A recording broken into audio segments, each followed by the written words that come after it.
Everyone who knows me knows I have a soft spot for animals. We love all animals on the railway. From feathered to fur, they're all welcome. During the spring months after a good rainstorm, I make a point of checking our coal dock pit for any wayward stuck toads, frogs and newts that were unable to escape and collect them ready to be set free, well away from any passengers or engines. And occasionally I have to turf out the toad that seems to have taken residence in the station shower room and the odd robin in the coaches. But like the engines themselves, animals are a part of the railway. With that in mind, let me introduce you to Owney. This scruffy little pup started going to the Albany, New York post office in 1888, and his owner was likely a postal clerk. Owney had the run of the place, including access to the Hessian postal sacks that adorn the office. Owney loved the postal sacks and was seen laid on them. Sometime later the original owner moved away, but Owney remained. In many states, including New York, it is a requirement to license your dog, and now that Owney was effectively homeless, the postal clerks were fearful that a simple call to the city ordinance would spell the end. So the clerks banded together and bought him a licence, and with it a tag to say Owney was officially theirs. Owney usually slept among the mail bags, and the clerks didn't mind him one bit. In fact, they welcomed Owney. He proved to be a rather effective guard dog. When the mail was moved, they noticed that Owney wanted to follow all the way to the railway station. The station at Albany was a key station on the New York Central Railroad system. It hosted two of the largest railroads and mail trains from as far afield as Chicago and Boston. Owney would hop on and off these mail cars at will, following the mail around. As he reached one depot, he'd get off and then get on another train. Soon, railroad workers and postal clerks would talk about their little mascot. When they saw Owney, they would care for him. But as the trips began crossing state lines, there was a problem. The jurisdiction for licenses can vary from state to state, and if there was a problem, Owney needed to be identified. So when Owney was returned to Albany, the clerks bought him a collar and tag to identify him, as well as where he came from. Happy that he was now suitably identifiable and not just some stray, they let Owney continue his travels. But this little gesture seemed to cause a spark in the clerks, and the Albany team noticed that when he came back, he had some extra souvenirs on his collar. Other clerks started to put tags on his collar as well, with most of them documenting where he had been.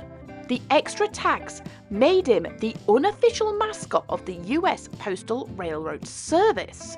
Soon the number of tags he was receiving to the collar was weighing the poor boy down, so a jacket was made for him to put the tags on. But soon that too was full. Instead, the tags were sent to Albany directly by post for the clerks to safeguard. It was estimated at one point Owney had collected over 1,000 tags and medals. And Owney didn't just stop in the USA.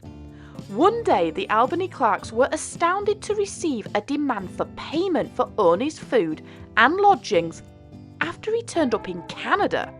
The demand was swiftly paid with an apology and Owney was sent home, but the wider world was waiting and very tempting to a little dog who loved the mail. It was not sure if it was an accident or on purpose, but in 1895 Owney found himself on a steamship heading abroad. He travelled around for 4 months, reaching Asia and the Middle East. He then went to Europe before sailing back home, each time adding more and more tags and medals to his growing collection. Upon hearing of the little dog's arrival, the press and the workers covered the story and he was international news. Owney, after travelling around the world, had come home. The travel, though, was getting to the little dog, and sadly age was beginning to take its toll. But by now, the managers were not best pleased Owney had become a distraction and a nuisance. The Chicago manager, sick of hearing about the dog, barred him from travelling on his trains and referred to him as a mongrel. Owney continued to travel though, and he did end up in Toledo, Ohio. From there, no one is really sure what happened.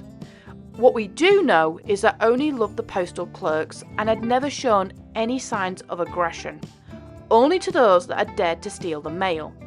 Some reports say that Owney had become ill and bitten a postmaster and was put to sleep.